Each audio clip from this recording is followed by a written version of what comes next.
programa chamado Porão do Senhor Urso passava na TV de várias famílias durante o ano de 1999. Os episódios sempre tinham a mesma dinâmica. Um homem vestindo uma fantasia de urso, recebendo um novo visitante em seu porão todos os dias. E os visitantes eram sempre crianças. E o público?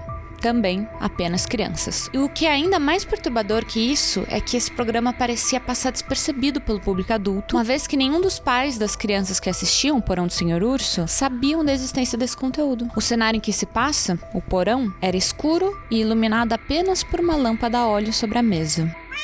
A minha gatinha nas minhas costas aqui. Tchau, Kitty! Posso devolver minha almofada agora? Obrigada, viu? Obrigada por permitir que eu sente reto. Sim, eu tava falando tudo isso com uma gata nas minhas costas. E o Senhor Urso ficava cantarolando uma música que, pra deixar a situação mais esquisita ainda, nem dava pra entender direito, porque o som da sua voz saía abafado graças à máscara. Às vezes ele brincava de esconde-esconde com essas crianças que visitavam ele, e os episódios sempre acabavam com elas escondidas no armário e ele na contagem. Sempre acabavam antes desse homem as encontrar. Certo dia, o Senhor Urso olha diretamente pra câmera e faz um convite pro público que o assiste de casa. Pro seu público infantil. Ele pede para que todo mundo envie cartas para ele e vá o visitar. Você já pensou em ser uma estrela de cinema? Já pensou em aparecer na TV? Para as crianças que acompanhavam o programa sem entender direito o que acontecia lá, afinal elas não tinham maturidade para isso, aquela pareceu uma ótima oportunidade de participar de uma brincadeira que elas viam na TV. 10 anos depois, o protagonista da nossa história, o jovem Elliot, lembra do ano de 1999, lembra de assistir esse programa e como ele quase foi uma das crianças que foi visitar o Senhor Urso. Então ele faz um post na internet contando do fim que elas levaram e resolve, se meter onde talvez ele não devia e investigar mais sobre o caso. Eu sei que eu prometi que a próxima creepypasta ia ser borrasca, mas... Quem sabe, assim como existe uma lenda, de um monstro em borrasca, que a gente não sabe se existe ou não, eu falar que vou trazer borrasca pra cá, pode ser também uma lenda que vocês não sabem se vai se tornar realidade ou se só vai ser isso mesmo. Uma lenda. 1999 é uma creepypasta postada lá em 2009, em inglês, mas ela é tão famosa que existe uma versão traduzida e abrasileirada. Tem uma hora que eles até mencionam o SBT e o programa do Ratinho. Como sempre, eu vou deixar tudo na descrição. Tem umas traduções meio erradas nesse texto. Eu fui batendo com o original e corrigindo algumas coisas, porque tem alguns sentidos que traduziram errado, assim. Eu sei disso porque I speak English very well. I speak English, you know, so well. Very good. Além disso, tem umas partes do original que não tem na traduzida, então eu tentei trazer a história completa pra vocês. Se vocês forem ler a tradução, vocês vão perceber que tem umas coisas faltando. Pelo jeito, existem duas versões dessa creepypasta. A original foi deletada, mas, vocês sabem, internet postou, vai estar aqui pra sempre, não tem como escapar. A galera já tinha salvado e espalhado por aí. Creepypasta significa exatamente isso, de copypasta. Você copia e fica espalhando pela internet. Então, na segunda versão que surgiu, eles arrancaram algumas partes fora, mas a gente quer saber o que tava na ideia inicial. Não sei se ficou confuso.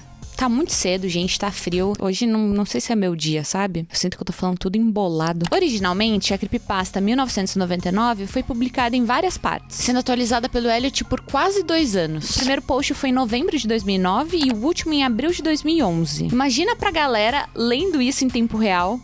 Sensacional. A expectativa, a espera. Não sei se eles ficaram muito felizes com o final. O bom é que vocês já vão saber tudo de uma vez. Então, se vocês gostarem, foi só uma horinha da vida de vocês. Se vocês não gostarem, também foi só uma horinha da vida de vocês. A trama se passa no Canadá. E pelo que eu pesquisei aqui, ela foi inspirada numa série infantil real da Disney, chamada Bear in the Big Blue House. Eu lembro vagamente de passar aqui no Brasil também, chamava O Urso na Casa Azul. Que bom poder brincar juntinho de você. Ela é centrada no programa fictício que o protagonista, chamado O Urso, faz em sua casa junto com seus amigos que são todos fantoches. Eu preciso avisar vocês que Todas as imagens que eu usar aqui são meramente ilustrativas, tá? Elas não estavam no post original. Tiveram muitos fãs também que recriaram as fitas que o Elliot descreve no post dele. Então é tudo coisa que fã fez, não são da creepypasta original. Mas eu acho interessante de mostrar pra vocês pra gente ter uma experiência mais imersiva. Última coisa antes de começar a história de fato. Queria dar um recado pra vocês, porque no meu último vídeo eu perguntei se vocês sabiam o que era o cheiro de bosta de vaca perto da minha casa e tudo mais. E eu acho que a resposta correta é do povo que falou: ah, tem caminhão com vaca que passa na rua, em festa, a vizinhança toda. Eu acho que essa é a resposta correta. Agora, tem muita gente falando que eu provavelmente tava confundindo com cheiro de... Eu confundindo. Então tá bom. Vocês não me respeitam, né? Mas beleza. Em novembro de 2009, o Elliot fez seu primeiro post sobre a história. É importante saber que ele tinha 15 anos. Supostamente 15 anos, vocês vão ver que a idade dele é confusa de entender durante essa história. Porque parece que o menino envelhece, assim, anos em meses. É bizarro. Mas supostamente ele começou a escrever tudo isso com 15 anos. Ele não chega a falar a idade dele, só que ele menciona que ele tinha 5 anos em 99. Então a gente imagina que em 2009 ele tem 15, né? Acho que é interessante vocês saberem. Oi! Oi! Oi! Que ele é só um adolescente pra ver que é um jovenzinho, sabe? Investigando o mistério. Não é a escrita de um jornalista profissional. Bom, começa assim. 1999. Eu era apenas uma criança de 5 anos de idade, no jardim da infância. 1999 é um ano que existe como uma mancha em minha mente. E, por mais que eu tente esquecer, suas memórias jamais desaparecem. Tudo começou com aquela velha TV. É claro que toda vez que eu chegava em casa, minha vontade era de ficar grudado à tela da televisão no canal do SBT até o Chaves começar às 5 da tarde. E o programa do Ratinho que vinha depois disso. O problema era que o noticiário que meu pai assistia começava às 5h30. E os episódios do Chaves eram sempre duplos. O que significava que eu perderia um episódio por dia. Algo que me deixava completamente desapontado. Eu queria falar sobre eles com os meus amigos na escola. Meu pai se cansou de me ouvir reclamar sobre isso todos os dias e resolveu comprar outra televisão. Só que assim, era muito caro comprar televisão nessa época. Não que hoje seja super barato, né? Mas na década de 90 as televisões eram bem menos acessíveis. Então o pai dele falou assim: ó, filhão, em 2024, a maior parte das pessoas nem TV no quarto vão ter, tá bom? Então você, aqui nos anos 90, não vai ganhar o melhor dos aparelhos. Tô aqui um tijolo com antenas, aproveite. Então o Elliot vai pro seu quarto com o seu tijolinho, né? Coloca num canto e começa a mudar os canais. Depois de girar o botão 20 vezes, 20 vezes, ele cai no primeiro canal de novo. Ou seja, só tinha 20 canais. Não tinha muitas opções, né? Era só um tijolo velho, então só tinha 20 canais mesmo. E nenhum deles incluía o canal que o Elliot queria. O pai dele tinha uma única missão e, como qualquer bom pai, ele completou essa missão com boas intenções e um tantinho de incompetência.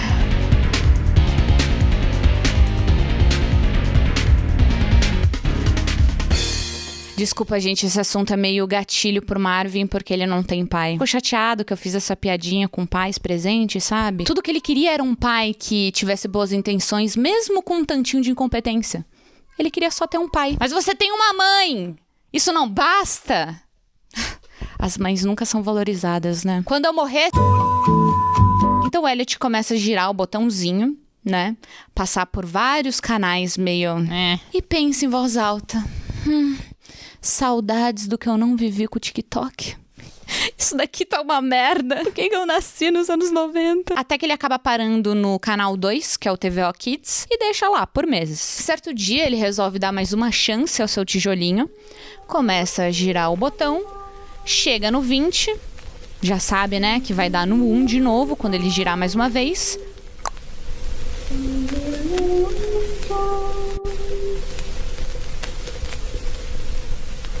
Canal 21? Ué, isso daqui é novo. O canal chamava-se Caledon Local 21. E mais tarde eu descobri que realmente era transmitido da cidade de Caledon, Ontário, Canadá. Uma cidadezinha de um pouco mais de 50 mil habitantes, vizinha de onde eu moro. O que segue abaixo é uma lista de programas e episódios que eu me lembro de ter visto no Caledon Local 21. Me assusta a riqueza de detalhes em minha memória. Mas acho que coisas como essa marcam sua mente. Havia apenas 3 programas no canal, provavelmente porque ele só funcionava das 4 às 9. Abril 1999. O Porão do Senhor Urso, episódio 12. Este é um nome muito superficial se fosse usado nos dias de hoje. O programa mostrava um cara vestindo uma fantasia de urso que recebia um novo visitante em seu porão todos os dias. Eram sempre crianças. Era filmado com uma câmera de vídeo com pouca qualidade. A polícia me fez inúmeras perguntas sobre esse programa. Aqui ele não explica sobre esse contato com a polícia, é mais uma sutileza pra gente entender que essa história foi pra um lado macabro. O episódio começava com o Senhor Urso sentado em uma mesa, jogando damas sozinho. Ele ficou lá sentado por um tempo, até ouvir uma batida na porta. A câmera foi então mostrando os degraus até a porta, onde bateram de novo. O Senhor Urso subiu as escadas, abriu a porta e lá estavam 2 crianças. Um era menino e aparentava ter a minha idade, 5 anos, e a outra era uma menina que parecia ter por volta dos 8 anos.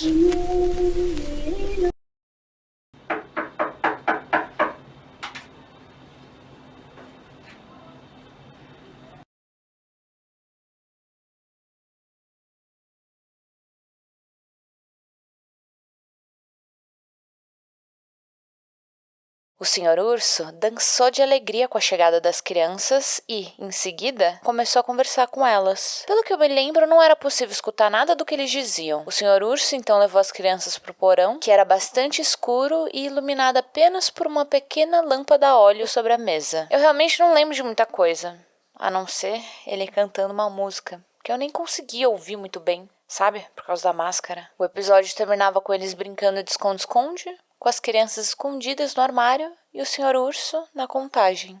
41, 42, 43, 44, 45, 46, 47, 48.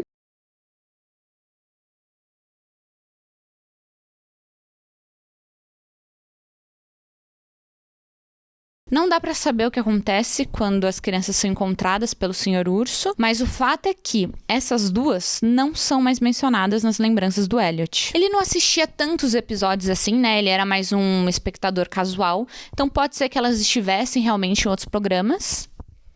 Não saberemos.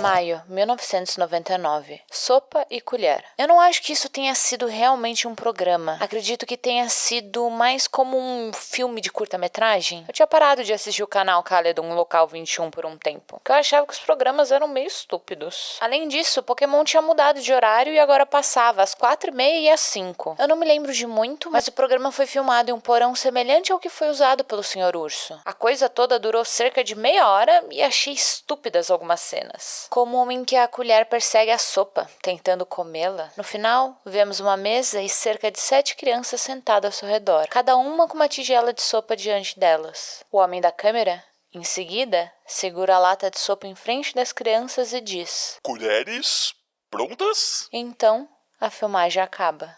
Julho, 1999. Era verão e eu não assisti o Canal 21 há um bom tempo. Até que um dia, fui dormir na casa de um amigo e decidi verificá-la novamente. Meu amigo tinha ganhado uma TV para o seu quarto como presente pelo seu 6º aniversário. Por isso ficamos acordados até muito tarde. 9h30 para nós, na época, era muito tarde, tá? E assistimos a televisão. Gente, que essas crianças estão tudo ganhando TV? Eu sou dessa época e não tinha essa palhaçada não, viu? Foi quando me lembrei do Canal 21 e mostrei pro meu amigo. Decidimos ver se ainda estava transmitindo e, para nossa surpresa, estava. Eles devem ter mudado o horário da programação. O Porão do Senhor Urso, episódio 23. Ou seja, uns 10 episódios depois daquele primeiro que o Elliot viu. Esse episódio foi divertido pra mim e pro meu amigo, principalmente porque tinha palavrões. No entanto, quando eu penso hoje nesse episódio, percebo que algo muito errado devia estar acontecendo quando ele foi filmado. Começa com a imagem da câmera deitada, de lado, enquanto gravava o Senhor Urso subindo as escadas para a porta do porão. A câmera apaga por cerca de 1 segundo antes de ligar de novo, na posição vertical correta da imagem na tela. e de frente para o Sr. Urso. Havia também um garoto falando com ele, que parecia ter cerca de 11 ou 12 anos. Ele ficou conversando com o Sr. Urso por um tempo, mas eu não conseguia ouvir muito bem. A câmera continuava sendo aquela de baixa qualidade. Até que a criança começou a levantar a voz. O garoto estava dizendo que já era tarde e sua irmã devia ir para casa. Dava para ouvir vozes no fundo. Ao que o Sr. Urso dizia: Sai fora, porra! Você não foi convidado! Com uma voz profunda abafada pela máscara de urso. Lembro do meu amigo e eu olhando um pro outro e rindo com a menção do palavrão. E aí, o episódio ficou ainda mais estranho. O garoto começou a subir as escadas antes de se virar e dizer que chamaria a polícia. Neste momento, o Sr. Urso começou a correr em direção a ele, que corria e gritava também. A câmera, então, corta a imagem.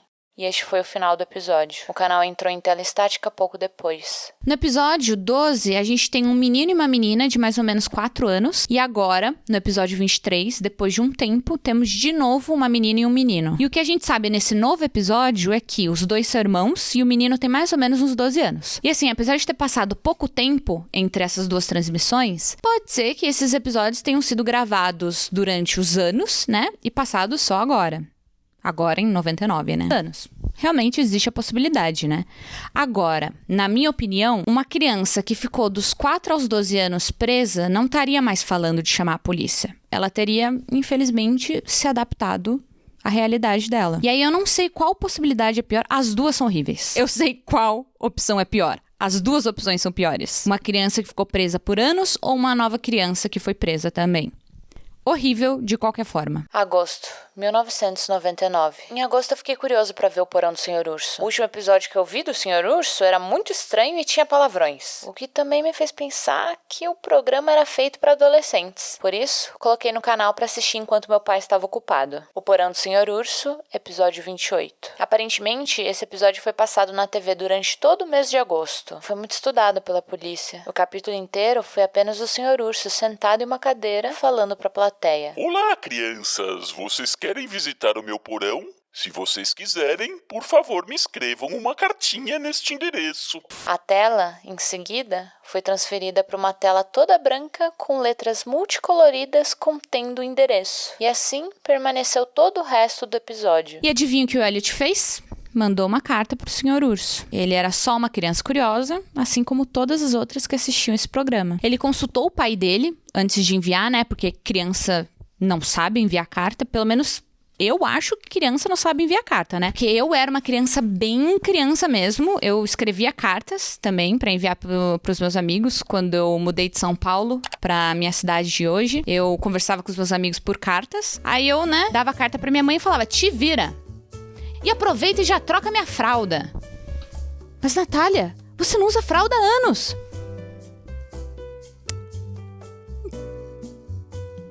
Você pode devolver a carta, mãe? Porque eu tô precisando de papel. Só que quando eu era criança, eu conheci uma criança também que... Quando eu era criança, eu conheci uma criança. Quando eu era criança, eu basicamente só conhecia crianças mesmo, então faz sentido. Mas quando eu era criança, eu conheci uma criança que com 8 anos de idade ia sozinha no supermercado. Então, assim, cada criança tem um nível de criancice, né? A Lari, por exemplo... O senhor roludo. Nessa idade, já tava tacando fogo no sofá. Então, cada criança com o seu nível de criancice. Vai ver, tem criança que sabe enviar carta. Enfim, o pai do Elliot resolve enviar essa carta, porque ele não vê nada demais nisso. Ele achava que era um programa legítimo mesmo, sabe? Tipo, tava passando na TV, deve ser um programa legítimo. Ele nunca tinha parado pra assistir o conteúdo em si, saber do que se tratava. Seria tipo eu pedir pra enviar uma carta pro Nino do Castelo Rá-Tim-Bum. Minha mãe super teria deixado. Agora, minha mãe também sabia exatamente o que eu tava assistindo, né? Cadê a mãe desse moleque? Ai, será que ela morreu? Ele nunca menciona a mãe dele no texto. Não vou ficar falando muito sobre o assunto, pode ser delicado, né? Então, eu escrevi uma carta com a minha melhor letra e acho que acabei dizendo, sei lá, que eu queria muito conhecer o Sr. Urso. Meu pai enviou a carta pro endereço que foi informado naquele episódio. Demorou cerca de uma semana para eu receber uma resposta. Tem até hoje a carta, que recebi no dia 15 de agosto de 99. A carta dizia: Querido Elliot, muito obrigado por sua carta. Eu adoraria ter você aqui no meu porão. Nós iríamos brincar, ver filmes e fazer uma fogueira durante um acampamento no meio da floresta. Venha à minha casa em... A polícia cortou esse endereço. Caledon, Ontário, Canadá. Espero muito poder me divertir com você. Com amor, Senhor Urso. Eu não consigo acreditar que meu pai nunca achou isso esquisito. Ele até me levou na casa desse cara. Depois disso é quando a polícia se envolveu. Eles tinham perguntas intermináveis, fotos de crianças aterrorizadas, florestas, etc. É por esta razão que estou escrevendo esse blog. Aquele psicopata e seus amigos ferraram a vida de algumas pessoas naquela época. E parece que agora ele tá tentando entrar em contato comigo novamente. Por isso, tudo que rolou com a polícia está voltando à minha mente. E tudo que rolou em 1999. Mais de uma década mais tarde, está acontecendo mais uma vez. E assim, acaba o primeiro post que ele fez sobre o caso. A partir de agora, a gente vai ver só atualizações que ele foi, trazendo aí conforme os meses foram passando. A próxima atualização foi no dia 14 de novembro. E aí ele conta que muita gente entrou em contato com ele, por e-mail, pra pedir pra ele elaborar um pouquinho mais. Pra surpresa de absolutamente ninguém, esse programa tinha realmente sido feito com a intenção de atrair crianças pra casa do Sr. Urso. E, infelizmente, funcionava muito bem. Meu pai realmente me levou até Caledon, no endereço que o Sr. Urso informou na carta. A casa ficava fora da cidade, em campo aberto, terras agrícolas. Ainda me lembro daquele lugar.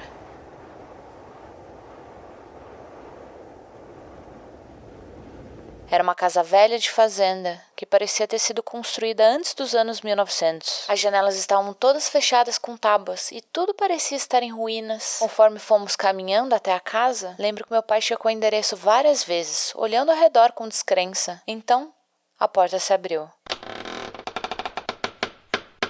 Eu esperava que fosse o Sr. Urso nos recebendo, mas fiquei surpresa a ver um policial surgir na porta. O oficial começou a falar com meu pai, enquanto eu rapidamente perguntei se era a casa do Sr. Urso. O rosto do policial encolheu-se um pouco e ele murmurou: "Ai, Deus", ou algo parecido. Ele começou a falar em voz baixa com meu pai e eu não conseguia ouvir, mas mesmo assim, meu pai me disse para ir pro carro imediatamente. Então, nós simplesmente fomos para casa. Meu pai ficou calado durante todo o percurso. Eu senti que algo estranho tinha acontecido. E não adiantou perguntar o que tinha acontecido, o pai do Elliot não queria contar pra ele, por razões óbvias. E como o protagonista era só uma criança, ele acabou se esquecendo bem rápido de tudo. Um dia, uma vaga memória do Canal 21 voltou pro Elliot e ele perguntou pro seu pai, "Meu, lembrei de um canal esquisito aqui." O pai dele já corta ele falando: Não. Coisa da sua cabeça, filho. Não existiu nada disso, não. Foi só anos depois, quando o Elliot tinha uns 13 anos, assim, mais ou menos, que ele descobriu toda a verdade. A memória do Canal 21... acendeu assim na sua cabeça e agora que ele estava mais velho, ele sabia que era real, que não era só imaginação. Então quando ele pergunta pro pai, o pai, fala: "Bom, não tem mais como escapar, vou ter que contar." Até porque melhor sair da boca dele do que o menino ficar noiado, pensando: será que eu tô inventando? Será que não? Melhor contar o que aconteceu. Porque também ele podia, dar uma pesquisadinha assim na internet e ver um monte de notícia horrível sobre o caso. Podia ser um pouco traumatizante, Melhor o pai direcionar ele um pouquinho. Caledon Local 21 foi um canal de TV da região em Peel, de Ontário, Canadá, que transmitiu programas entre outubro de 1997 e agosto de 1999. Ele era todo feito numa casa em Caledon, a que eu visitei, por um homem que não era conhecido por nenhuma outra pessoa da cidade. O canal estava disponível apenas em televisores mais antigos, porque o sinal só era alcançado por aquelas velhas antenas sobre a TV. As frequências eram menores. O homem criou todos os programas do canal, todos os quais eram espetáculos para crianças. Ele era o Sr. Urso e ele era um misterioso cinegrafista também. A verdadeira razão dele criar o canal era mais perturbadora do que foi originalmente pensado. Como você deve ter adivinhado, ele sequestrou as crianças e os manteve sob cárcere privado no porão. Mas, enquanto a maioria das pessoas achava que ele era um molestador em série de crianças, ele, na verdade, queria usar as crianças para outra finalidade. O dia que eu cheguei na casa, o homem havia fugido de lá na noite anterior, um dia antes da polícia iniciar as investigações. Eu não era o único que estava assistindo. Depois disso, ele fica uns dias sem postar nada, e a segunda atualização vem no dia 2 de dezembro de 2009. O Elliot resolve usar esse post só pra responder umas perguntas que ele estava recebendo bastante, só que antes ele solta uma bomba rapidinho e depois não toca mais no assunto. Em outubro, um mês antes dele fazer o primeiro post, ele foi visitar a casa do Sr. Urso. Quando ele chegou lá, outras pessoas eram os donos, eram duas mulheres que usavam o lugar para uma creche. E aí, segundo as palavras do próprio Elliot, nossa, que irônico, Na minha opinião, não é irônico, não. Irônico normalmente envolve, né, uma piadinha, uma risadinha. Se não soa adequado usar aquela figurinha, era ironia? Não é ironia. Coloquem isso na cabeça de vocês toda vez que vocês falarem alguma coisa e falar, engraçadinho. Se não casa com a vibe dessa figurinha, não é ironia. Eu diria que tá mais pra, nossa, que coincidência perturbadora. Isso devia ser proibido. Enfim, ele não toca mais nesse assunto. A gente não sabe se ele foi conversar com as donas, né? Perguntar, gente, vocês sabem quem que tinha nesse espaço aqui? Talvez, né, não seja uma boa ideia o que vocês estão fazendo. Pode ter umas vibes meio ruins. E ele também simplesmente não volta num assunto que ele abriu lá no primeiro post e que, tipo, chamou bastante minha atenção. Mais de uma década mais tarde, está acontecendo mais uma vez. Quer elaborar um pouquinho mais sobre isso, Elliot? Porque você vai responder várias perguntas agora, mas essa pergunta, que é a mais importante de todas, vrum, passa reto na sua cabecinha, né? Vrum. Passou reto. E quando ele diz também... É por esta razão que estou escrevendo esse blog. Aquele psicopata e seus amigos ferraram a vida de algumas pessoas naquela época. Seus amigos? O Sr. Urso tinha amigos? Em nenhum momento dessa creepypasta, eles falam sobre os amigos do Sr. Urso. Então, o que foi isso? Será que o Sr. Urso não tinha vozes na cabeça dele? E esses são os amigos? As vozes são os amigos que a gente fez pelo caminho. E ele tá tentando entrar em contato com o Elliot novamente? É isso? Como assim? Você não vai elaborar mais? Pelo amor de Deus, quem que deixou adolescente escrever? Existe, né, uma teoria de que o autor também era adolescente, o autor real também era adolescente, e eu acho que faz sentido porque tem muitas perguntas aí que vão surgindo que não são respondidas. Às vezes, ele também solta umas coisas aleatórias, assim, como se a gente tivesse na cabeça dele e fosse entender. Mas, às vezes, ele explica depois. Então, eu acho que, realmente, se o autor não for um adolescente, ele fez um bom trabalho fingindo ser um. Daqui a pouco ele vai falar, um amigo do meu pai arranjou isso, não sei o que lá. Amigo do seu pai? Que amigo? Que amigo, Elliot? Mas aí ele explica um pouco depois, calma. Essa forma dele escrever as coisas deixa a gente mais curioso, apesar de me dar um pouco de ódio também, me deixou mais curiosa. Pergunta: quem mais assistiu o Caledon Local 21? Resposta: eu sei que outras pessoas assistiram com certeza, incluindo aquelas que faleceram na casa. Depois de algumas pesquisas no Google, eu encontrei algumas pessoas nos fóruns Newseeker que discutiam programas do Caledon Local 21. Eles falavam sobre os programas infantis que eu assisti, mas também de outros 2 programas que eu nunca tinha visto. Um usuário chamado Eu Sou Vida Real parecia conhecer todos os episódios dos programas transmitidos no canal 21. Aqui estão 2 que eu nunca tinha ouvido falar: Anjo Caído e A Vida. Eu Sou Vida Real o descreveu como um show bem chato sobre um cara divagando na frente da câmera sobre como devemos agradar a Satanás e apaziguá-lo, antes que seja tarde demais. Pinte com a alma. Eu Sou Vida Real e outro usuário chamado Sig92 estavam discutindo sobre esse programa. Eles descreveram como sendo parecido com a Bruxa de Blair, uma vez que consistia no cinegrafista vagar em torno de uma floresta durante a noite sem fazer nada particularmente interessante. Eu vou procurar a conversa de novo para postar o link. Pergunta: onde está o Sr. Urso ou o cara que vestia a fantasia? Resposta: se eu soubesse, já teria dito antes. Eu não tenho a menor ideia de onde esse cara tá. Se ele tá vivo ou morto, espero que morto. Quando eu me encontrar com o amigo do meu pai de novo, perguntarei a ele sobre isso. Talvez eu possa obter uma resposta mais definitiva. Pergunta: o que o Sr. Urso fazia com as crianças? Resposta: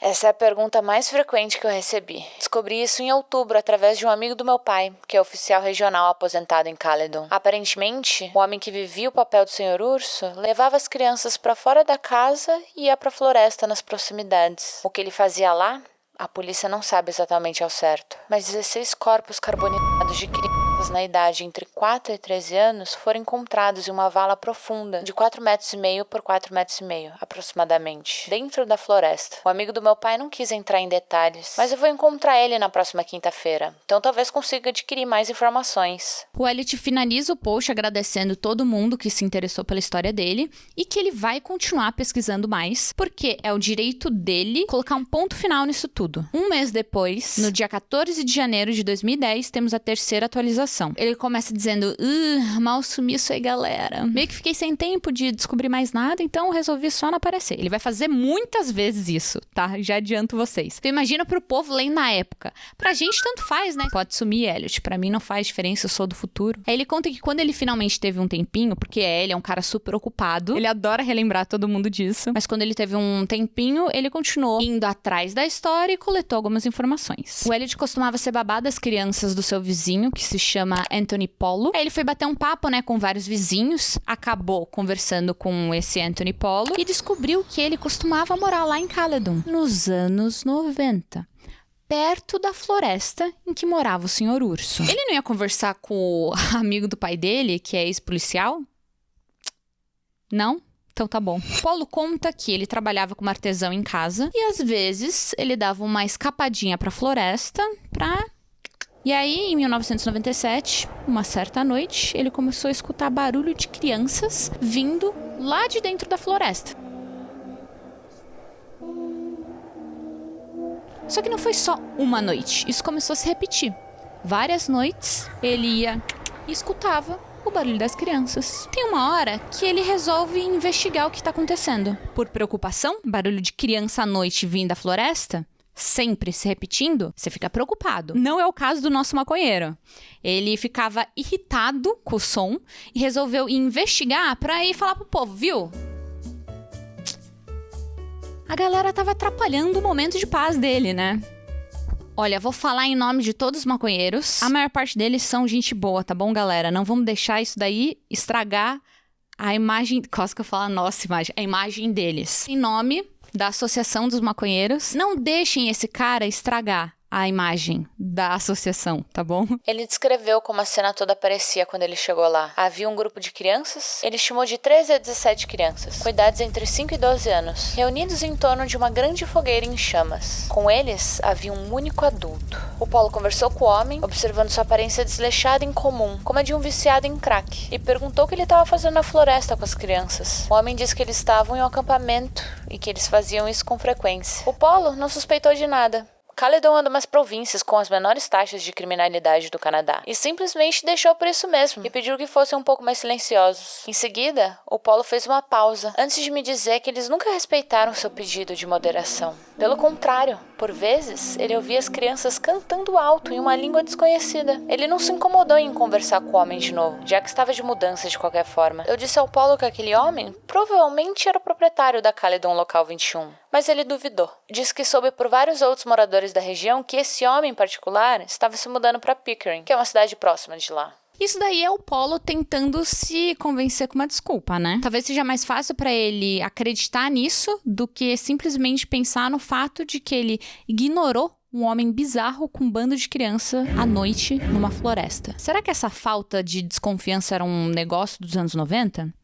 Ou, sei lá, um negócio do Canadá? Porque eu não consigo imaginar isso rolando aqui no Brasil, nem nos anos 90. Eu acho que a gente é muito enxerido, sabe? Se fosse um cara brasileiro, vocês não acham que ele já teria comentado com alguém? Mesmo que ele não tivesse feito nada, ele não teria comentado? E a notícia já teria caído na boca das veinhas que fica de plantão, sabe? Com as cadeirinhas de praia na rua. E elas teriam ido lá ver o que tá acontecendo, vocês não acham? Eu acho que sim. Não sei se eu confio muito no poder da fofoca aqui no Brasil. Aqui está o que eu sei até agora. O homem levava as crianças para a floresta regularmente para acampar. A fogueira que o Polo descreveu pode ter sido feita no local onde a cova com os corpos das crianças foi encontrada. As crianças que o Polo viu naquele dia provavelmente eram as que foram encontradas mortas. O homem mudou-se para Pickering, uma pequena cidade a leste de Toronto. Vou discutir isso tudo com o amigo do meu pai, o ex-policial, e ver se isso corresponde com qualquer coisa que a polícia sabe sobre o caso. Também quero saber se ele sabe algo mais sobre o que foi exibido no Canal 21. Eu confesso que eu fiquei meio irritadinha com essa parte, mas tudo bem. Vamos para a próxima atualização, né? A quarta, que veio lá no dia 10 de fevereiro de 2010. Ele começa falando: galera, tenho ótimas notícias. Aquele amigo do meu pai explanou tudo. Infelizmente, a polícia não tem muitas informações sobre o crime e nenhum único suspeito. Mas eles tinham coletado fitas de videocassete que ficaram para trás na casa do Sr. Urso. Fitas que continham os programas. Então, quando o ex-policial e o Elliot se encontram, o adulto adulto resolve levar o adolescente pra uma delegacia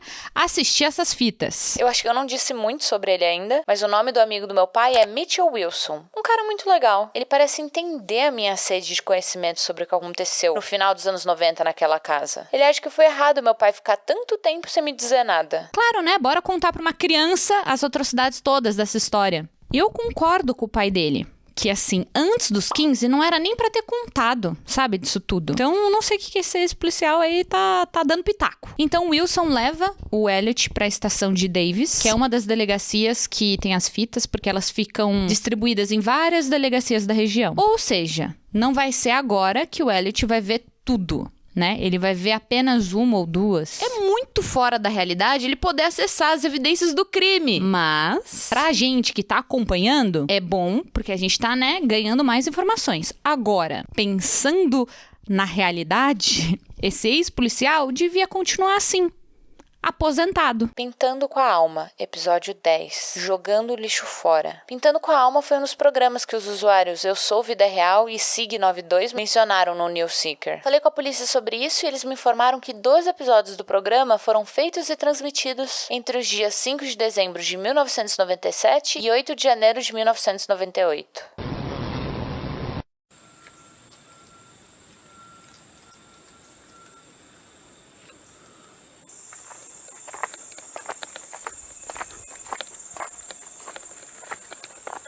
O episódio começava com o cinegrafista vagando por uma floresta. Parecia ser um fim de tarde, pois o sol estava se pondo. O cinegrafista caminhou por uma trilha até chegar a uma área onde havia muito lixo espalhado pelas folhas. A câmera olhou em volta para várias embalagens, garrafas, sacos e caixas, certificando-se de que cada item tivesse alguns segundos de tempo na tela. A câmera então focou em uma única área antes do homem falar. Lembro-me de que ele falou com uma voz muito tímida e calma. E juro que já ouvi isso em algum lugar, como em outro programa do Calidon Local 21. Eu mal conseguia ouvir o que ele estava dizendo, mas ele falava principalmente como seres humanos são lixo, ou algo que tinha a ver com a salvação estava em limpar o lixo. Nós. Na verdade, aquilo soava muito estúpido, mas mesmo assim, um sentimento de pavor tomou conta de mim. Quer dizer, aquela floresta era possivelmente onde os corpos foram encontrados, certo? O Porão do Senhor Urso, episódio 25. Quando o administrador da polícia trouxe essa fita, eu realmente soltei um "ai, merda" e ri um pouco alto. Claro que ganhei olhares assustados dos oficiais da equipe, mas Wilson explicou a eles sobre a minha experiência com o Senhor Urso e sobre eu ainda possuir a carta que ele me enviou. Como nos episódios anteriores, este incluía um cara vestindo um traje, uma fantasia de urso. O capítulo começa com o Senhor Urso cambaleando até a mesa com uma garrafa de suco de laranja em suas patas. Na mesa, havia 16 pequenos copos de bebidas, tipo aqueles de beber drink de whisky, e também uma pequena garrafa que continha um líquido desconhecido. O Senhor Urso derramou uma quantidade igual de suco de laranja em cada copo antes de abrir a garrafa menor e depositar uma gota do líquido misterioso neles. Em seguida, o Senhor Urso sai da visão da câmera. Escutamos sons mais baixos de fundo e o Senhor Urso volta por trás da câmera. Seguindo ele estavam todas as 16 crianças. Alguns aparentavam cerca de 4 anos, muito pequenas, enquanto outras aparentavam ser quase adolescentes. À medida que as crianças entravam em cena, o administrador da polícia comentou que este é o único episódio que mostra todas as 16 vítimas. As crianças pareciam bastante contentes, exceto uma que tinha hematomas visíveis no rosto.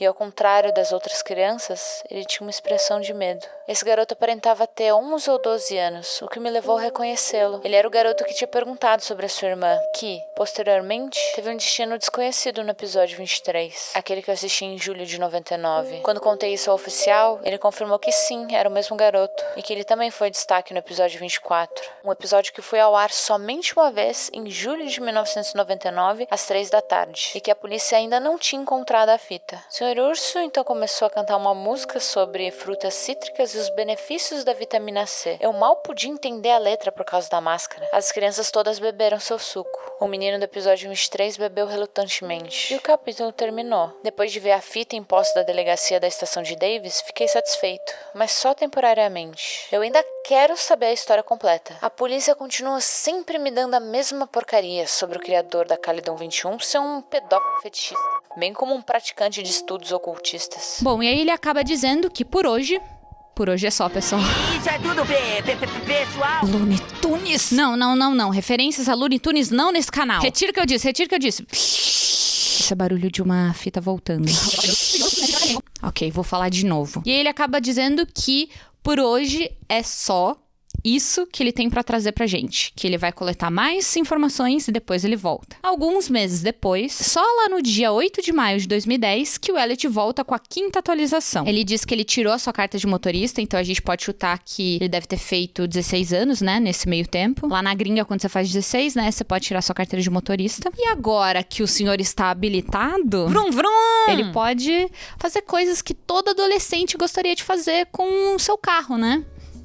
Visitar a casa de um serial killer. Então ele resolve, né, visitar a casa do Senhor Urso e a creche não tá mais lá. O lugar está abandonado, com uma placa de ventes bem grande. E isso fez ele pensar que os donos antigos deviam estar animados para se livrar daquela propriedade. Para vocês verem como a energia do local, né, é bem carregada. Eu não ando pela rua vendo placa de ventos e fico pensando, nossa, os donos devem estar super animados para se livrar disso aí. Mas foi isso que o Elliot pensou. Então, já que a casa parece estar vazia, o que o Elliot faz? Assim que ele entra, ele já é bombardeado de pensamentos da época que ele foi visitar o lugar, né, com o pai dele. E ele não consegue não pensar que podia ser ele. Ele não consegue nem olhar muito ao redor, processar as informações, porque ele só fica pensando, caralho, podia ser eu. Podia ser você e pode ser de novo, né? Porque você voltou pro lugar, né, meu amigo? Não sei se foi a melhor das ideias, não. Aí o pensamento dele muda e ele começa a se perguntar o que é que as crianças faziam aqui nesse tempo que elas ficaram presas? Onde que elas ficavam? Elas ficavam soltas pela casa, elas ficavam presas em algum lugar determinado. E aqui eu fiquei me perguntando como que o Senhor Urso raptava essas crianças, porque muitas delas deviam ir com os pais, né? O Elliot foi com o pai dele, né, por exemplo. Tudo bem que a polícia já tava lá, mas se a polícia não tivesse, o que ia acontecer? Será que o Senhor Urso, quando via que um pai tinha vindo junto, não atendia a porta? Mas aí as crianças que vinham sozinhas deviam ser aquelas que moravam na região, né, pra poder ir a pé. Porque uma criança que morasse em outra cidade ou em outro estado e quisesse visitar o Senhor Urso, teria que pedir carona pros pais. Mas com tanta criança sumindo numa região específica, a investigação não teria começado antes? Ou será que o Senhor Urso raptava crianças também? Tipo, saía com uma van por aí? Não sei. Muitas perguntas e o Elliot não vai esclarecer nenhuma delas. Então, ele começa a olhar ao redor. É claramente um lugar abandonado, muito mal iluminado, com bastante pó. E repara umas caixas de papelão, assim, espalhadas. Como se a pessoa que morasse lá tivesse saído meio que às pressas, no meio de uma mudança. Até que ele vê uma porta de madeira com um cadeado, fechando ela, não permitindo que você fosse ver o que tem ali atrás, né? O que vem na cabeça dele? Deve ser a porta que dá nas escadas pro porão. E finalmente ele faz uma escolha sensata e fala, se tem cadeada por um motivo, vou sair daqui. E vaza. Só que ele não vai embora totalmente, né? Ele vai pra trás da casa, pro quintal assim. Porque já que ele tá lá, né? Vão fazer a viagem e valer a pena. Atrás da casa, o campo vazio continuava até chegar em uma densa floresta que se alinhava no horizonte. Eu me perguntei se era a floresta onde os corpos das crianças foram encontrados. Pensei comigo mesmo, foda-se. E segui em frente pra floresta. Ela era estranhamente calma, dava pra ouvir os poucos sons periódicos de um pica-pau perfurando uma árvore distante. Eu cautelosamente fiz meu caminho mais a fundo no bosque, sem me preocupar com o fato de que eu não tinha ideia de onde eu estava indo. Não sei como explicar, mas parecia que havia algo que eu tinha que encontrar. Fui por uma parte mais fina da floresta e avistei algumas pequenas casas ao longe. A casa do Polo passou pela minha cabeça e me perguntei se uma dessas casas era dele. Me aproximei de uma pequena clareira na qual eu podia ver 3 troncos de árvore adequadamente reunidos em uma espécie de semicírculo, mostrando que uma pequena fogueira tinha sido acesa lá recentemente. Ei, cai fora das nossas terras! Essas palavras quase me causaram um ataque cardíaco. Virei para a esquerda e vi 2 pessoas com roupas escuras correndo em direção a mim. Meu pensamento inicial foi correr. No entanto, conforme eles foram chegando mais perto, vi que era apenas pré-adolescentes, entre uns 13 ou 14 anos, talvez até 12. À medida que se aproximavam de mim, perceberam meu tamanho. Bem, eu tenho cerca de 1,86, enquanto eles não passavam de 1,75. Ai, não é possível, né? Só pra deixar claro, eu não tenho 1,70, tá, galera? Eu sou bem alto e musculoso. Lá vamos nós de novo. Here we go again. Lá vamos nós de novo com o nosso protagonista alto e esbelto.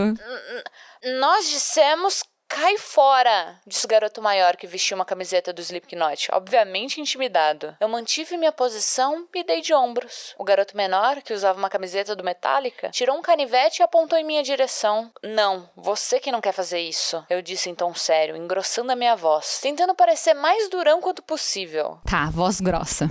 Tá bom. Modo pavão, né? Pra ser mais ameaçador. Não. Você que não quer fazer isso. Olha a minha altura, seu baixinho de 1,70. As duas crianças se retraíram e aquele com a camiseta do Metallica guardou a faca. Olha, cara, nós não gostamos de pessoas em nossas terras. Assim, você pode simplesmente ir? Disse aquele que estava com a camiseta do Slipknot, obviamente intimidado. Eu tô imaginando essas crianças com camiseta de banda de adulto, guardando o canivetinho delas e se tocando que fingir ser um adulto não é a mesma coisa que ser um. E falando pra ele, pô, tio, na moralzinha aí, vai embora. Faz a boa, tio, vai embora. Por favor, tio. Como eu não tinha nada pra fazer na floresta, de qualquer maneira, soltei um tudo bem e me virei pra ir embora. Mas percebi que aquela era uma grande oportunidade. Algum de vocês já ouviu falar de um cara que matou um monte de crianças nessa floresta? Tipo uns 13 anos atrás? Então as crianças se entreolham e falam, todo mundo por aqui sabe dele, sim. E o Elliot, pois é. Eu não sou daqui, então vocês podem elaborar um pouco mais? Bom, dizem que ele mora nos esgotos. O meu irmão mais velho já viu ele uma vez, inclusive. O protagonista, obviamente, não acredita nisso. Ele acha que ou as crianças estão inventando ou é uma lenda, assim, local, sabe? Porque o cara que fez o Sr. Urso, com certeza, já tá muito longe dali pra não ser pego. Mas, já que estamos aqui, não custa nada conferir, né? Então o Elliot pede, né, direcionamento pra esse tal esgoto. Pelo jeito, tinha que entrar num bueiro específico pra chegar lá. Mas o Elliot resolve não checar hoje. Ele coleta essas informações, mas resolve que hoje já deu de explorar. Ele deixa as crianças em paz, devolve as terras delas e resolve voltar pra casa. Pô, tio, obrigada. Obrigada, tio. Um passo de cada vez. Ele também não quer causar tanto num dia só. Se essa história não fosse extremamente enrolada, a gente tinha matado essa creepypasta em 20 minutos. Mas olha pra gente. Olha onde estamos. Olha o tamanho desse vídeo. Enrolação é o que não falta. Aqui está tudo que as crianças me contaram em detalhes. O bueiro fica na frente da terra das crianças, na mesma direção que eu estava indo. O esgoto termina em um pequeno rio, onde a água é drenada. Perto dali, há um pequeno parque infantil. Mas pelo jeito, quase ninguém vai lá. O homem supostamente vive no grande tubo que drena a água da chuva. Muita gente costuma ver ele por lá, embora esteja sempre usando uma máscara de urso ou até mesmo o traje completo.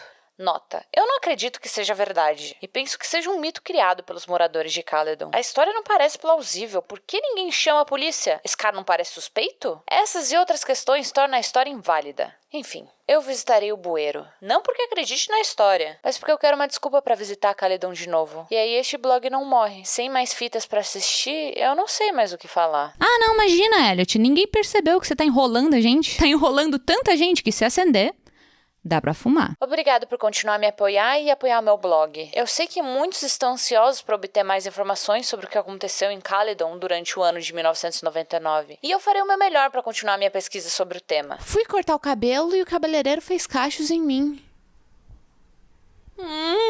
Ai, que cachuda. E estou de óculos porque o meu corretivo tá no final, eu tenho uma festa amanhã, então eu tenho que ser esperta. Eu tenho que economizar o corretivo. Não posso ficar gastando com vídeo, não. Até que não tô com tanta olheira. Eu acho que é essa luz é enganosa. Não confio nessa luz, eu tô cheia de olheira. É isso, voltando pra história de terror com criancinhas mortas. Bom, vamos considerar aqui o que as crianças falaram. As crianças que estão vivas, a gente pode considerar tudo que essas crianças pré-adolescentes que, né, conversaram com o Elliot, tudo que elas falaram são apenas boatos. Que o medo do Sr. Urso foi tão forte na época dos crimes, principalmente porque ele não foi pego, que acabou criando-se uma lenda na cidade sobre um homem fantasiado que vive no esgoto. Uma assombração que aquela região não conseguiu se livrar mesmo depois de tantos anos. Ou quem sabe era uma pegadinha das crianças pelo Elliot ter, sabe, invadido as suas terras. De qualquer forma, se a gente fosse considerar isso real, ia ser muito tosco. Imagina, um homem fantasiado de urso andando pelos esgotos. Tipo, e todo mundo vê ele e ninguém falou nada. Ninguém ligou pra polícia. Stop! Dude, stop! What the hell, man? It's a YouTube video, you idiot! I know you stole the It's a YouTube video, you idiot! Gosh, I'm a bear! Se fosse um homem estranho que vive nos esgotos, só que não é todo mundo que vê ele, e aí as crianças meio que fizeram essa lenda de que é o Senhor Urso e que ele tá de fantasia, mas ninguém tem muita certeza. Se fosse mais pra essa pegada de lenda urbana, seria muito legal. Agora, o Elliot não vai se aprofundar nesse assunto. Tinha um puta potencial pra ser uma coisa interessante dele talvez conversar com as pessoas da cidade e tentar encontrar esse cara. Tinha tanto potencial. Enfim. Mas é só isso que a história apresenta pra gente. Existe um rumor de que existe um homem fantasiado no esgoto e muita gente já viu ele por lá. Ponto. Só que o Elliot acha isso tão absurdo que ele nem vai atrás no começo. Ele sobe por mais 5 meses e chega com uma nova atualização só no dia 7 de outubro de 2010. Eu suponho que todos praticamente devem ter achado que eu estava morto, certo? Felizmente não estou. Mas sério, eu realmente tenho estado muito ocupado nos últimos meses. E um blog sobre algo que poderia ter me matado quando criança está um pouco abaixo da minha lista de prioridades. Eu consigo ouvir a voz de adolescente insuportável e dramático vinda do Elliot. E eu consigo reconhecer de longe um adolescente chato. Porque eu já fui uma adolescente chata demais. Aí ele conta que ele tava muito ocupado porque ele tava estudando pra faculdade, conseguiu entrar em uma, e aí ele tava, né, se ocupando com estudos universitários, festas e tudo mais. Agora, o Elliot não tinha 16 anos. Ele não tinha 16 anos. Como que ele já tá na faculdade? A gente pode imaginar que ele faz aniversário no começo do ano e agora ele já tá com 17. Em 2009, ele tava com 15 para 16 e agora em 2010 ele tá com 16 para 17 e passou na faculdade com 17. Faz mais sentido, né? Calma, que ele ainda vai envelhecer bastante tempo, em pouquíssimos meses. Não vai parar por aqui. Ele conta que ele tá fazendo engenharia da computação, tá sendo muito puxado e aí ele acabou esquecendo do blog. Tá ocupado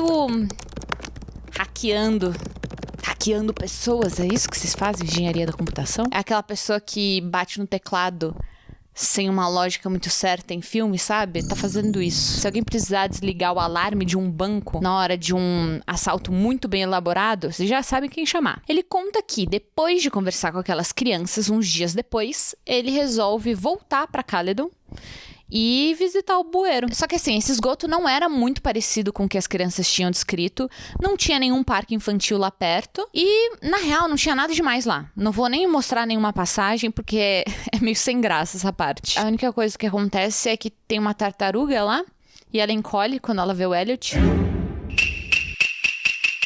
Aí ele ri e vai pra casa.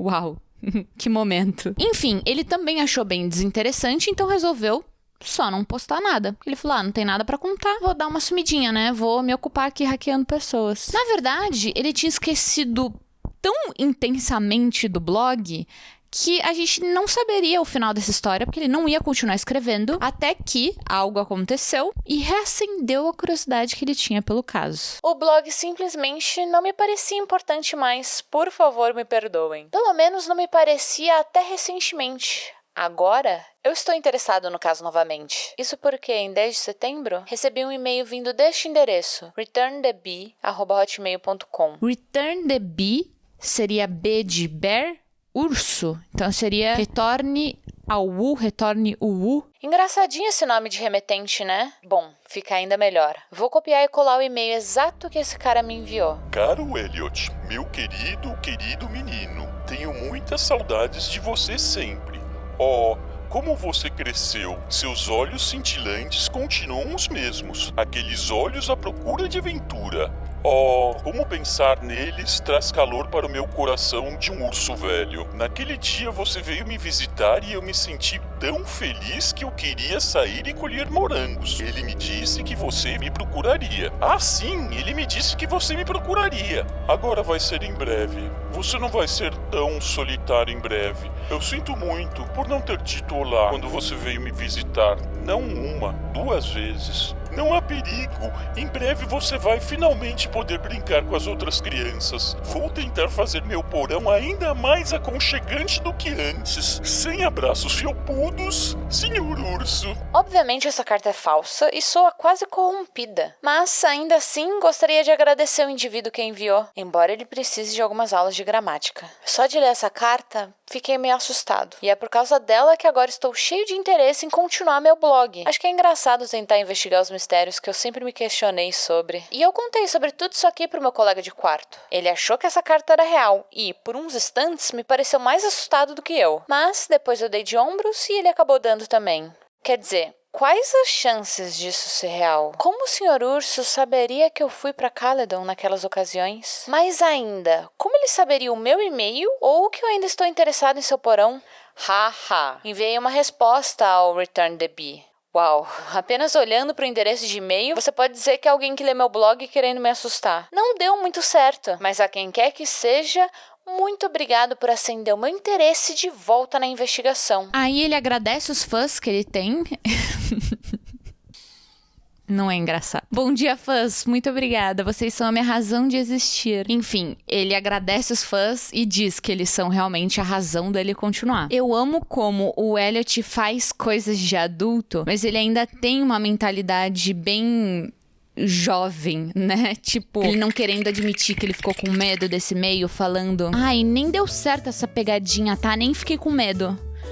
Mas assim, eu fiquei com um mini medo e é por isso que eu vou investigar de novo. Mas a pegadinha não deu certo. Nem medo eu tive.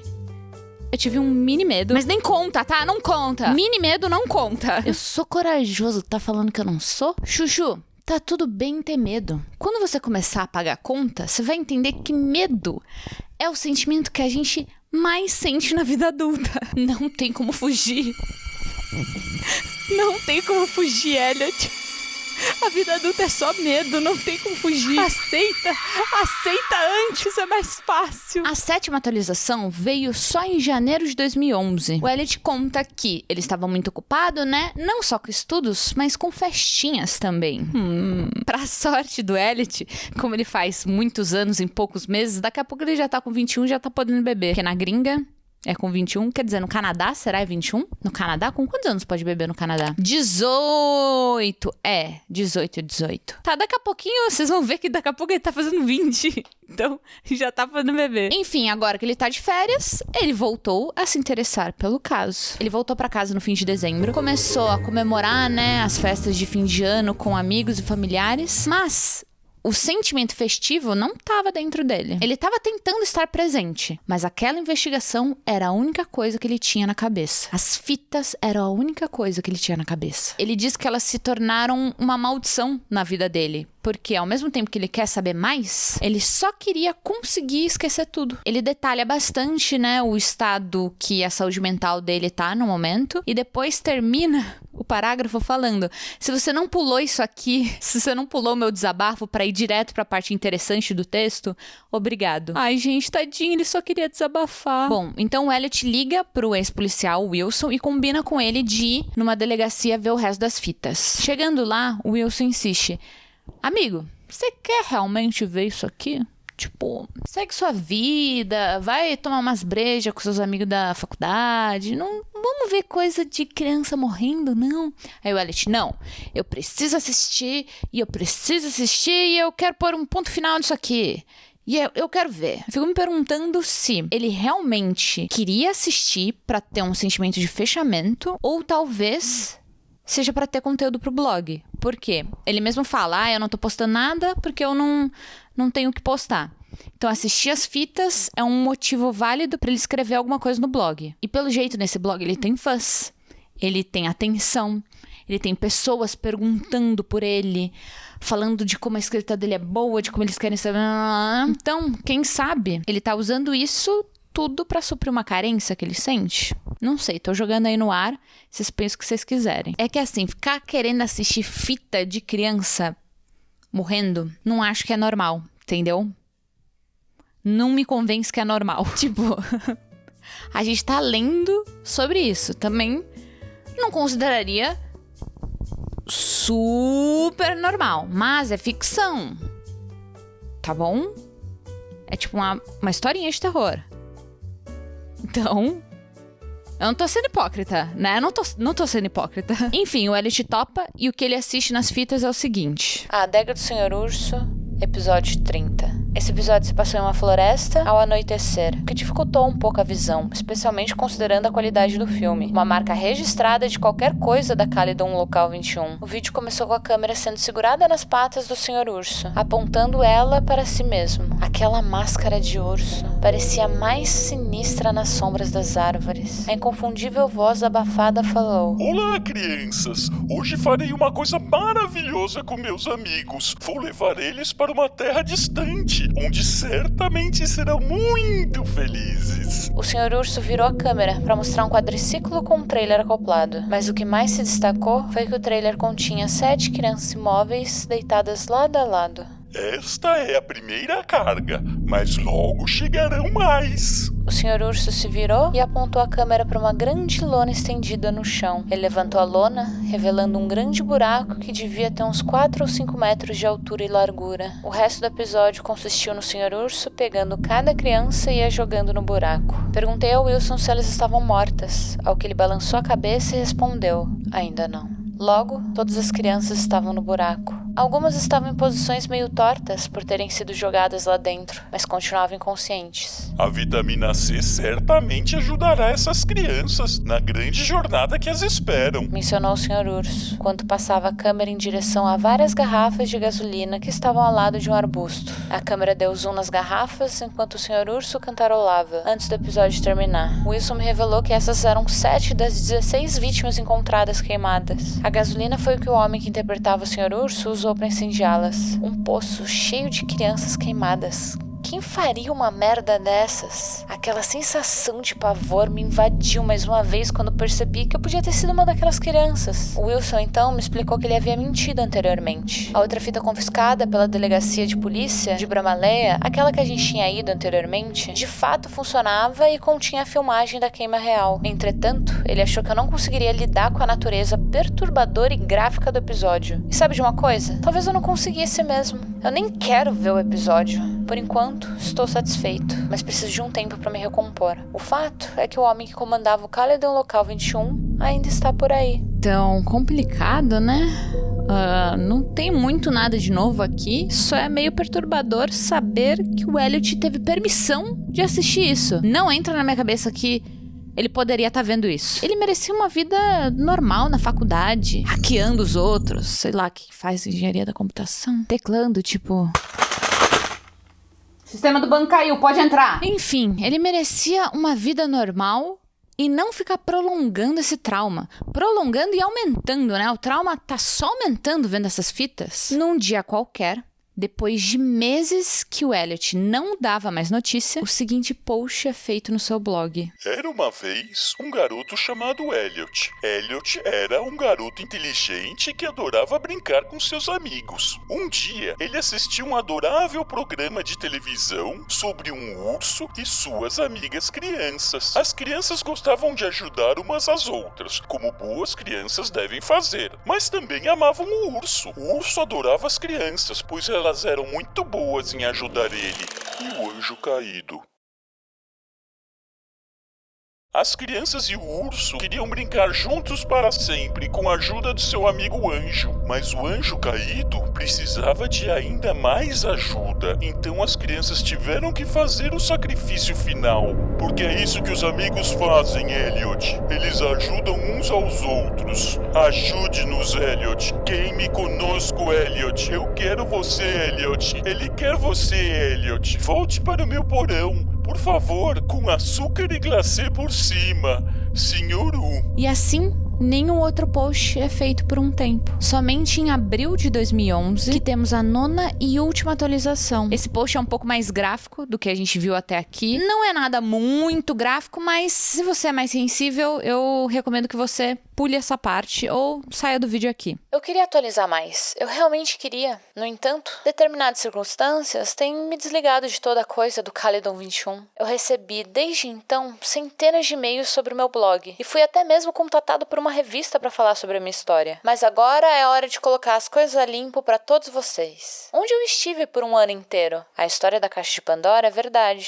E eu a abri. Eu a abri em junho do ano passado, quando assisti aquela fita na posse da polícia de Bramaleia. Outro assunto que eu gostaria de abordar é o número de piadas e e-mails falsos que eu tenho recebido de pessoas que afirmam ser o Sr. Urso. Só temos duas opções aqui. Ou alguém tá sendo muito sacana, hackeando o blog dele. Hackeando o blog dele? Será que é algum colega da engenharia da computação? Enfim, alguém muito sacana que tá hackeando o blog dele, fazendo essas coisas pra assustar ele, ou é realmente o Sr. Urso? Agora, o Sr. Urso saberia invadir um sistema? Acho que não. Talvez ele seja meio paranormal. Aí fica um pouco mais interessante, talvez. Ai, sei lá. Me deu um negócio de pensar que ele tava usando esse blog pra desabafar. E aí, o cara que ele tem medo invadiu o conteúdo pessoal dele pra fazer uma ameaça. Invadiu o diário dele. Imagina você tá usando um diário pra desabafar de alguém, aí a pessoa pega o seu diário e manda o recado.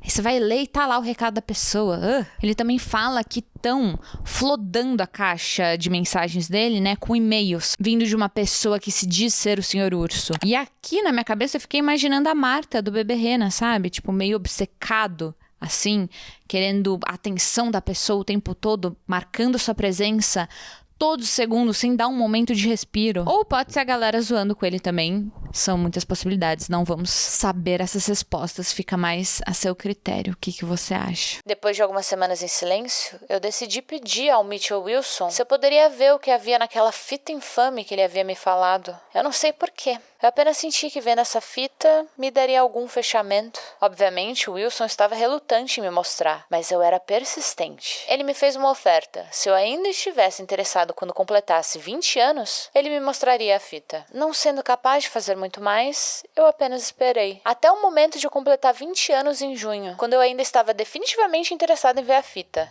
Gente, como que ele tá fazendo 20 anos? Não faz sentido. Eu tentei. Eu desisto de tentar entender a idade desse menino.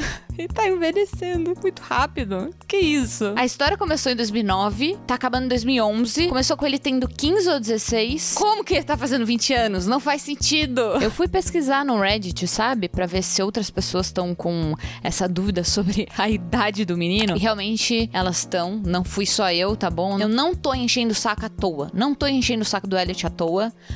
Tô enchendo o saco um pouquinho porque, já que ele tem fãs, ele precisa de hater também. Todo mundo que tem fãs tem hater. Alguém tem que fazer esse papel. Se não tem hater é porque não tá famoso ainda.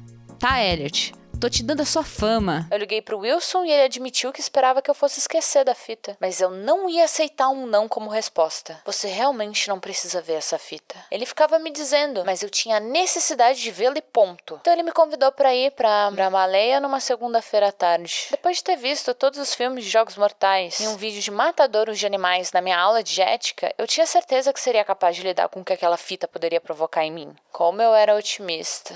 O Porão do Sr. Urso, episódio 31. Quando Wilson foi buscar a fita, o oficial encarregado da sala de provas balançou a cabeça para mim, seu rosto dizendo: "O que você tá fazendo?" E o Wilson explicou que essa fita incluía o último episódio conhecido do Porão do Sr. Urso. Por motivos óbvios, supus que estaria vendo o destino das crianças e comecei a sentir aquela sensação de pavor. O episódio começou dentro de uma floresta, como nos episódios anteriores. Demorei pra perceber isso porque era noite. As árvores e as folhas pareciam formas dançantes na escuridão. Um fraco brilho de luz estava presente ao lado direito da tela. Não havia qualquer áudio aparente. Parecia ser uma noite de ventania e, mesmo assim, as árvores não faziam qualquer barulho.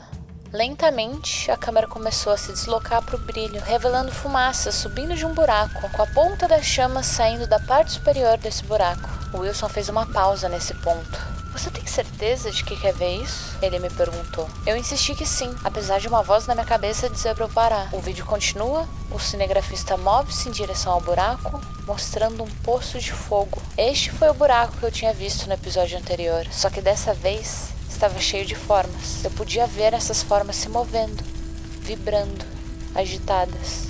E algumas já imóveis. Eu sabia perfeitamente o que elas eram. A câmera começou a se ajustar à luz e carne queimando, vermelho, preto, um borrão de movimento e cores surreal. Eu gostaria de poder esquecer o que eu vi, mas você não consegue esquecer uma cena como essa. Este não era um filme de terror, era realidade. Seres humanos sendo mortos de maneira horrível. E um destino que eu poderia potencialmente ter vivido. O vídeo de repente corta para o alvorecer, a câmera posicionada agora mais longe do buraco. O fogo tinha acabado. No entanto, ainda havia fumaça fumegante.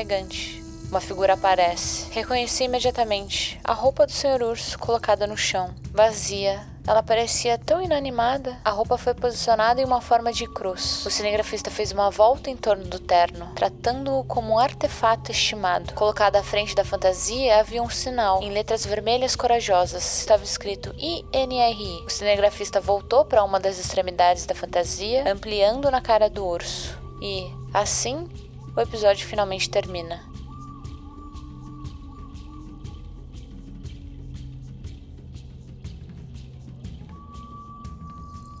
Eu fiquei sem palavras. Foi como um sonho. Você pode encontrar um monte de coisas terríveis na internet, mas eu nunca tinha visto nada assim. O Wilson perguntou se eu estava bem e eu respondi com um trêmulo sim. Assegurei-lhe de que eu estava bem e que o vídeo me deu algum fechamento ao longo de todo o incidente. Ele não parecia muito confiante em mim, mas deixou por isso mesmo. Eu tive pesadelos por semanas. E acabei desistindo. Eu não me importava mais com a coisa toda. Um homem doente queimando um bando de garotos vivos, atraindo-os com um canal de TV para crianças falso. Eu poderia ter sido uma das suas vítimas, mas eu ainda estou aqui. Acho que eu deveria ser grato, mas eu me sinto culpado. Eu ainda estou aqui apenas por o quê? Pura sorte? 10 meses depois do último post, estou de volta. Mas agora, preciso acertar outra coisa. Meu e-mail foi inundado com mensagens, com pessoas que pediam mais detalhes, outras perguntavam se eu podia enviar as fitas, e outras mais me enviavam e-mails afirmando ser o Sr. Urso. Em primeiro lugar, nem mesmo eu, envolvido no caso, posso obter as fitas, pois elas são A, provas da polícia, e B, eu não tenho nenhuma ideia de como rodar VHS no computador. Agora, para as pessoas que fingem ser o Sr. Urso, vocês não estão me enganando. Quando existem dezenas de pessoas que fingem ser a mesma pessoa, isso não funciona. Eu mesmo vi um Caledon Local 21 falso no YouTube, que é legal, mas não é real. Ainda mais irritante é o fato de que alguém hackeou minha conta só pra colocar algum poema demente sobre mim neste blog. INRI, postado logo acima dessa atualização. Eu vou deixá-la aqui mesmo, só pra mostrar pra vocês. Contatei um administrador do site sobre isso e ele me disse que foi postada no Dia das Bruxas. Ai, que assustador! E anexado ao e-mail pindecommu@al.com, que eu assumo que é outro e-mail de piada. Eu me sinto melhor com o episódio 31 agora, mas as imagens que eu vi ficaram comigo por um tempo. E quero fazer uma última jogada. Vou entrar em contato com o Mitchell Wilson novamente. Espero conseguir assistir as outras fitas na posse das outras delegacias. Vou tentar atualizar vocês assim que eu puder. E tenho certeza que isso não vai demorar um ano de novo. Obrigada a todos que ainda leem esse blog. Elliot. Só que depois disso, ele nunca mais voltou.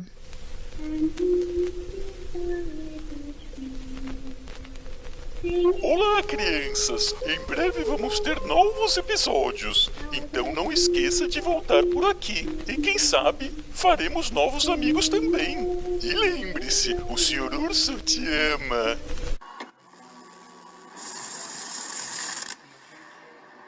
Pra mim, essa história tinha muito potencial e eu espero que eu tenha deixado ela interessante de acompanhar, mas a real é que a trama em si é bem curta e simples. A gente descobre o que acontece com aquelas crianças logo no começo e o resto todo é meio que uma enrolação, mas tem um mistério, tem as fitas, então por mais que a gente não descubra muitas coisas, os detalhes que a gente ganha das fitas são interessantes e por isso que eu quis trazer 1999 pra cá, porque eu acho que é uma creepypasta que é um clássico, que ficou muito famosa na época e essa parte das fitas é sensacional, tanto que teve trabalhos de fãs, teve até uma série no YouTube com vários atores e tudo. Mas enfim, curiosidade aí pra vocês verem como 1999 ficou bem famoso. Eu não quis falar antes pra não quebrar o clima, mas eu achei a narrativa muito apelativa, sabe? ficar o tempo todo falando das crianças mortas? Pra vocês entenderem, vou dar um exemplo. Quando eu era criança, eu gostava bastante de jogar FIFA Street com os meus primos. Pra quem não conhece esse jogo, é futebol de rua, então pode tudo. Só que, não é que eu era ruim, eu só não era melhor, mas eu queria ganhar. Então o que eu fazia? Carrinho, carrinho, carrinho, carrinho, carrinho, carrinho. Só dava carrinho. Aí quem tava jogando comigo se irritava, começava a me chamar de apelona, perdia a bola e eu fazia o gol. Eu tava sempre ganhando, sim. Mas eu me tornei uma jogadora boa? Não. Não. Na verdade, eu deixava a experiência péssima pra todo mundo. Se pergunta hoje pro meu irmão, o que você acha da época que você jogava FIFA Street com a sua irmã? Memórias boas, nostálgicas? Vai começar a sair espuma da boca dele. Ai, filho da puta, o carrinho maldito, eu não parava com o carrinho. É um assunto que provoca muita raiva nas pessoas que jogavam FIFA Street comigo. Eu não sei como eu não fui proibida de jogar. Eu sinto que foi isso que o Elliot fez. As crianças mortas era o carrinho dele. Criança morta é horrível. É óbvio que vai incomodar. Ninguém vai ficar escutando isso e falar, ah, suave. Incomoda. Agora, só falar disso não basta pra história ser boa. Ou assustadora. Agora, eu queria ver o Sr. Urso numa partida de FIFA Street com a minha versão miniatura. A gente já tinha resolvido esse problema. Há muito tempo ele já teria se matado. Mas foi o que eu falei, 1999 é um clássico das creepypastas. Eu vi que muita gente que tá acompanhando aqui pelo canal não conhece creepypasta. Tem muita gente que já conhece tudo que eu já trouxe aqui, mas gosta da forma que eu conto. Obrigada. Obrigada, fãs! Obrigada, fãs! Como é bom ter fãs! Mas tem muita gente que não conhece creepypasta e eu quero trazer as clássicas, sabe? Essa eu acho que era importante vocês conhecerem pro repertório ficar completinho, sabe? Essa parte das fitas era legal de saber. Agora, que é uma creepypasta. Nossa, dá vontade de chorar só de lembrar. Nossa, traumatizante com criança, Pen Pal. Nossa, gente... Juro, chorei tanto. Nossa, só de lembrar... Ai, dá vontade de chorar de novo. Ainda bem que eu tô de óculos. Nossa.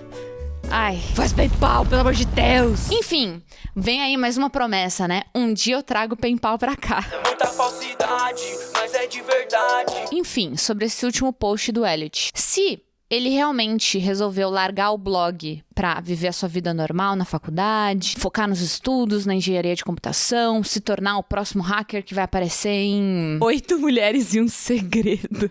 Ou se criar esse blog e acender um monstro que estava há anos escondido, mas que agora sabia que uma das vítimas que escapou estava procurando por ele. Quem sabe até dando uma atenção que ele não recebia há muito tempo. Isso não sabemos. Aquele poema que foi inserido contra a vontade dele no seu texto pessoal e todos os e-mails obsessivos eram falsos. Eu gostaria que ele tivesse levado mais a sério tudo isso, porque ele achar que é tudo falso acaba deixando ele vulnerável, né? A esse perigo que se interessou por ele. A criança que escapou. Não dá pra saber, né? A única coisa que a gente sabe de fato é que o Sr. Urso nunca foi capturado.